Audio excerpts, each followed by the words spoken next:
اللہ الرحمن الرحیم۔ السلام علیکم جماعت دہم، آج آپ کے اردو کے کام میں ہم سبق نمبر 7 مجھے میرے دوستوں سے بچاؤ کا حصہ اول پڑھیں گے۔ مجھے میرے دوستوں سے بچاؤ سبق سجاد حیدر یلدرم کی تحریر ہے۔ اس سبق کا خلاصہ اور نثر پارہ دیکھنے سے پہلے ہم سجاد حیدر یلدرم کا ابتدائیہ دیکھتے ہیں۔ کتاب پر آئیے، یہاں پر آپ کے سامنے بیٹے اس کا ابتدائیہ موجود ہے۔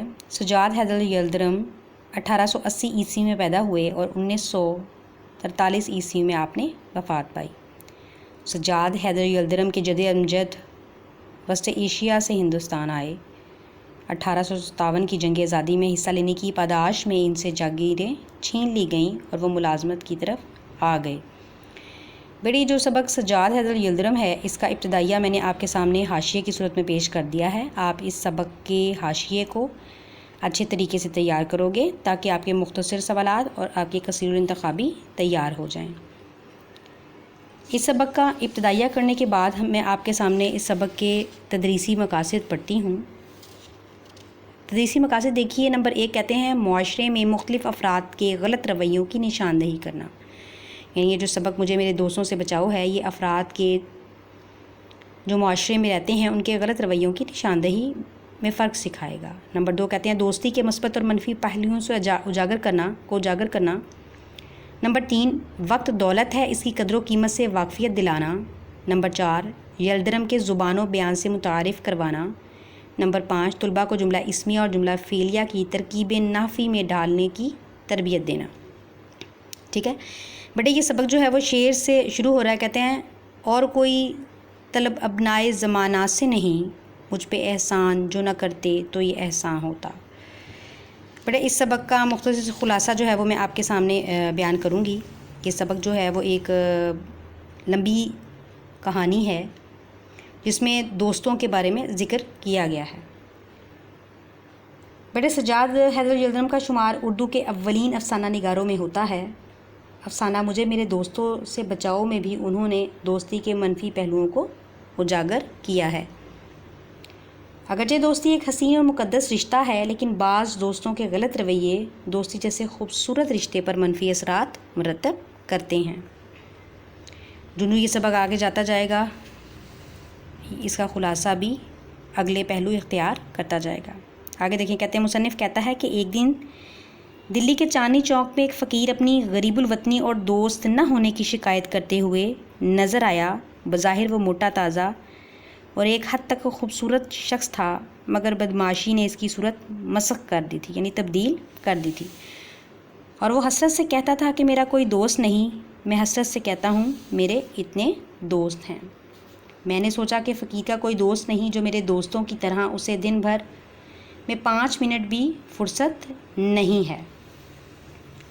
پھر آگے یہ کہانی آپ کو دوستوں کا ذکر کرتے ہوئے بتائی۔ کہتے ہیں اب وہ مصنف کیا کہتا ہے میں دوستوں کو برا نہیں کہتا، وہ میرے خیر طلب ہیں، وہ مجھے فائدہ پہنچانا چاہتے ہیں، مگر مجھے نقصان ہو جاتا ہے۔ میں یہ کہے بغیر نہیں رہ سکتا کہ آج تک میرے سامنے کوئی یہ ثابت نہ کر سکا کہ احباب کے دائرے کو وسیع کرنے سے کیا فائدہ ہوگا۔